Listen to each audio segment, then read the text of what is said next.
Why have there been so many real housewives or their husbands charged by the feds with financial crimes? I mean, have you thought about it? It's really weird. There are two more cases.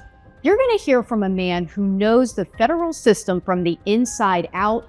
He has a theory about why this happens. This is Uncovered.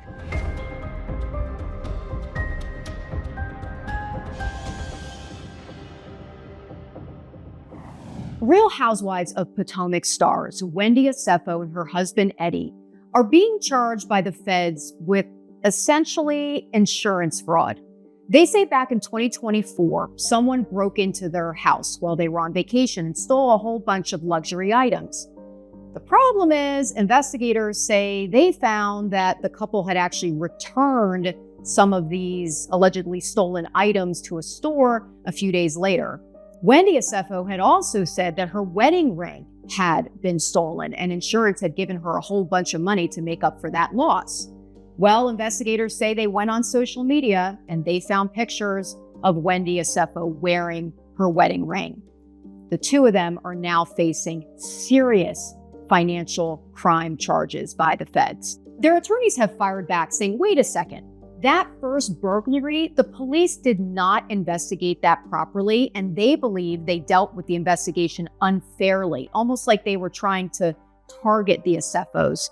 The attorneys say over the last 18 months, the Osefos have been cooperating with police. They've been waiting to hear for updates about the burglary. And then out of the blue, they're being charged with financial crimes.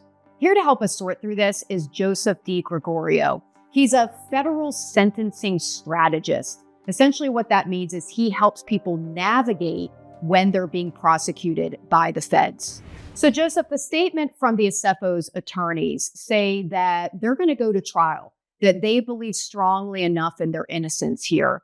If you were their attorney, what would you tell them? Path one is the plea deal. Her attorneys will likely be pushing hard for this. She could plead guilty to reduced charges, agree to pay restitution, potentially face 24 to 36 months, 2-3 years instead of 15. The federal government wins 95% of cases that go to trial, so her attorneys know the odds.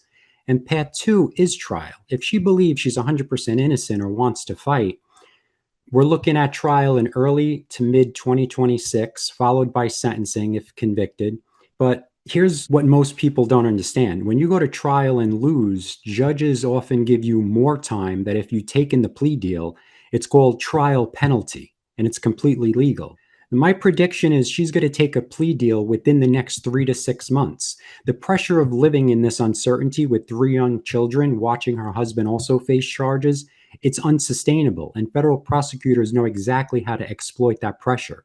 Yeah, we'll have to see, because prosecutors are also charging the couple with using aliases to allegedly commit some of these financial crimes. The attorneys for the Osefo say these weren't aliases. These are names that the couple used for packages. They bought things legally. They put fake names on the packages because they're high-profile people and they wanted to protect their identities. So it's not an alias. But this isn't the first time that a real housewife or her husband has been charged by the feds. And Joe, I can't take credit for this. You pointed this out to me. And I can tell you exactly why it keeps happening. There's 4 systemic reasons. First is the performance trap. These women get paid maybe $100,000 to $200,000 per season, but they have to look like they're making millions.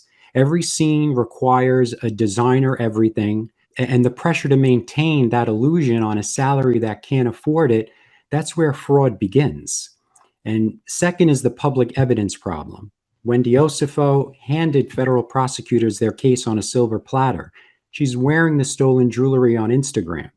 Teresa from New Jersey was flaunting assets on Bravo while claiming bankruptcy in court. The FBI doesn't need wiretaps anymore. They just need a DVR and a social media account. And third, the invincibility complex. Fame makes people reckless. Jen Shah literally ran from federal agents on camera while filming Real Housewives of Salt Lake City. She spent 2 years claiming innocence, then abruptly pleaded guilty when she realized the evidence was overwhelming. They start believing they're untouchable because they're on TV. But federal prosecutors don't care about their ratings. And fourth, and this is the real tragedy, is the family devastation. Jen Shah has 2 sons, 6.5 years, she received. And Wendy has 3 children and could lose both parents because her husband is also charged. You can't defraud people out of hundreds of thousands of dollars and then say, but I'm a mom, and expect that to erase the crime. Judges see right through that immediately. Right. As you said, it's not just the women here. The husbands have also been charged by the feds. So in this case, we have Eddie Osefo. There's also Teresa Giudice's ex-husband, Joe Giudice. He was also found guilty of financial crimes by the feds, and he got actually twice as much prison time as his wife. They're divorced now. Thomas Girardi was formerly married to Erica Jane of Real Housewives of Beverly Hills. He was found guilty of wire fraud and embezzling client funds. He was sentenced to 87 months in prison. And the pattern is going to keep repeating until cast members understand that federal prosecutors don't care that you're on Bravo. Your TV contract won't protect you from a federal indictment. Thank you, Joseph, for helping us sort through some of this. The Osefos say they did not commit insurance fraud. I want to take a moment to talk about why insurance fraud hurts everybody and why the feds take it so seriously. When someone commits insurance fraud and they get money from their insurance that they don't actually need or are owed, it means everybody else has to pay for their premiums to go up. So when someone commits insurance fraud, they are actually hurting all of us, everybody who pays into that policy. One of the biggest things that is causing insurance to go up for everybody is insurance fraud. It is rampant right now across every aspect of life that you can think of. And that's why the feds take these types of cases so seriously. If you want more true crime stories with depth, accountability, and impact, subscribe to Us Weekly's YouTube channel or check out Uncovered with KristinThorne.com.